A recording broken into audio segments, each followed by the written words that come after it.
Assalamualaikum, hai anak-anak semuanya, ketemu lagi dengan Ibu Fitria Ros. Hari ini Bu Guru akan mengajarkan materi IPA kelas 5, tema 7, subtema 2, yaitu tentang perubahan wujud benda. Sebelum kita belajar pada hari ini, kita berdoa terlebih dahulu ya. Oke, yang pertama kita akan belajar perubahan wujud benda yang dapat kembali ke bentuk aslinya. Wujud suatu benda dapat berubah menjadi wujud benda lain. Benda yang telah berubah wujud tersebut dapat kembali ke wujud asalnya loh anak-anak. Tapi harus dengan beberapa perlakuan. Nah, yuk kita simak materinya. Contoh bendanya adalah air yang dimasukkan ke dalam freezer telah berubah menjadi es batu kan? Nah, es batu itu dapat kembali berubah menjadi air jika es batu itu kamu diamkan pada suhu ruangan terbuka atau es batu itu kamu panaskan, bukan? Nah, seperti ini. Air jika dimasukkan ke dalam freezer akan menjadi es batu. Dan es batu ini jika didiamkan atau dipanaskan akan berubah menjadi air lagi. Dan seperti itu seterusnya jika siklusnya kalian kerjakan terus-menerus. Jadi air bisa berubah menjadi air lagi. Itu adalah contoh bendanya. Udah paham ya anak-anak? Lanjut, perubahan wujud benda yang tidak dapat kembali lagi ke bentuk aslinya. Wujud suatu benda dapat berubah menjadi wujud benda yang lain, dan benda yang telah berubah wujud tersebut itu tidak bisa kembali ke bentuk asalnya, melainkan menjadi benda yang baru. Nah, yuk kita simak ya apa perbedaannya sama yang pertama tadi. Contoh bendanya adalah kayu yang dibakar atau dipanaskan akan berubah menjadi serpihan arang. Seperti ini ya. Dan contoh ini termasuk ke dalam benda yang tidak bisa kembali lagi karena arang adalah benda lain. Jadi arang ini tidak bisa kembali lagi ke bentuk asalnya yaitu kayu. Tapi kayu yang sudah dibakar atau dipanaskan itu akan berubah menjadi bentuk lain yaitu adalah arang. Nah, seperti ini ya anak-anak perbedaannya dengan yang tadi. Yang tadi wujud bendanya bisa berubah ke bentuk asalnya dari air menjadi air lagi. Namun yang sekarang bentuknya tidak bisa berubah ke bentuk asalnya, namun menjadi bentuk benda baru lagi. Jadi dari kayu menjadi arang. Sudah paham ya? Nah, apa sih faktor-faktor yang mempengaruhi perubahan wujud benda? Jadi perubahan wujud benda itu dipengaruhi oleh kalor atau panas kan? Nah, yuk kita simak bersama. Contoh yang menyerap kalor, proses perubahan wujud mencair, menguap, dan menyublim itu adalah contoh dari penyerapan kalor. Contohnya nih ya, saat air dipanaskan pada panci, dia kan akan menguap. Saat proses penguapan itu, maka kalor atau panas itu sebenarnya sedang diserap, sehingga dia menghasilkan uap atau titik-titik air yang ada di tutup panci. Nah, seperti ini nih anak-anak. Jadi saat menyerap kalor itu terjadi pada proses pencair, menguap, dan menyublim ya, ingat. Nah, lalu ada juga yang melepas kalor. Kalau melepas kalor itu contohnya pada proses perubahan wujud membeku, mengkristal, dan mengembun. Biasanya ini saat didinginkan ya. Nah, contohnya adalah saat air didinginkan, maka perubahan menjadi beku. Nah, saat beku itu, dia tuh sedang melepaskan kalor. Yang tadinya panas, bendanya menjadi dingin dan menjadi beku.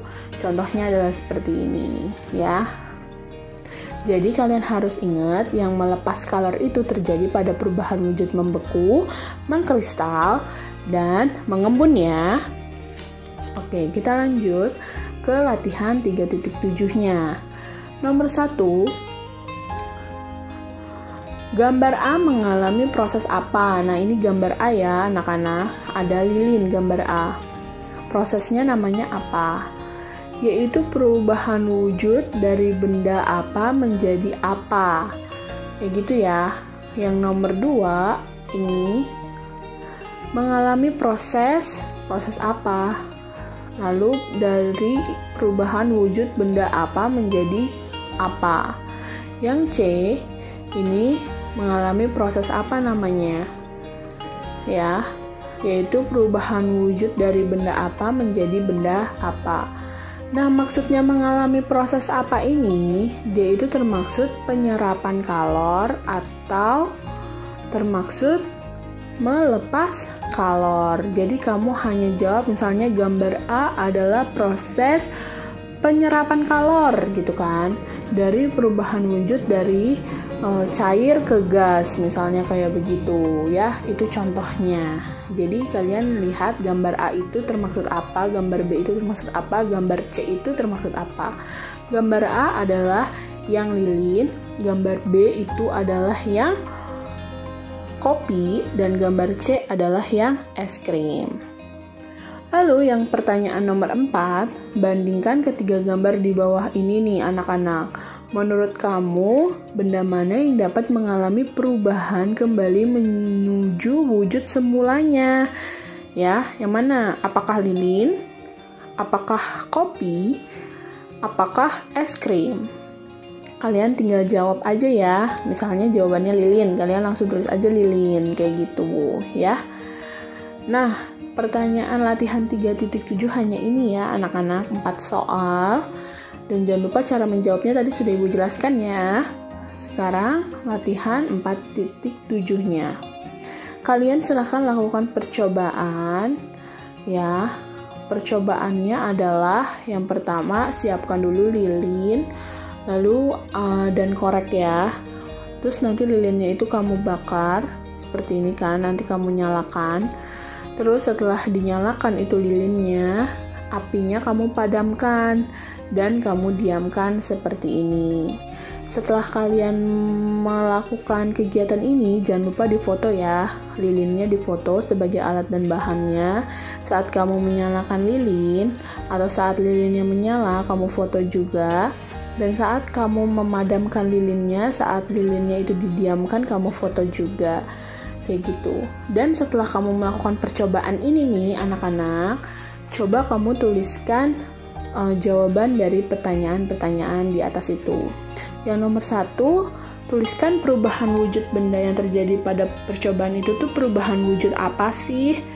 Nah, yang kedua, apa yang dialami lilin saat dibakar? Kalian tahu kan kalau lilin dibakar dia pasti akan. Nah, lalu apakah terjadi pelepasan kalor atau penyerapan kalor ya? Nah, ini jawabannya ada 2 nih, yang nomor 2. Dan yang nomor 3, apa yang dialami lilin yang mencair saat didiamkan? Nih, maksudnya yang sudah mencair ini kan didiamkan nih. Nah, itu apa yang dialami? Dia akan apa? Lalu, apakah terjadi pelepasan kalor atau penyerapan kalor dalam saat lilin ini didiamkan? Kayak gitu ya. Semoga kalian bisa memahami maksud dari tugas-tugas yang Ibu berikan ya. Semuanya kalian foto dan dibuatkan menjadi kolase, serta pertanyaannya itu jawabannya dikirimkan ke classroom juga. Oke, sudah paham ya anak-anak? Terima kasih sudah menonton video dari Bu Guru. Mudah-mudahan ilmunya bermanfaat.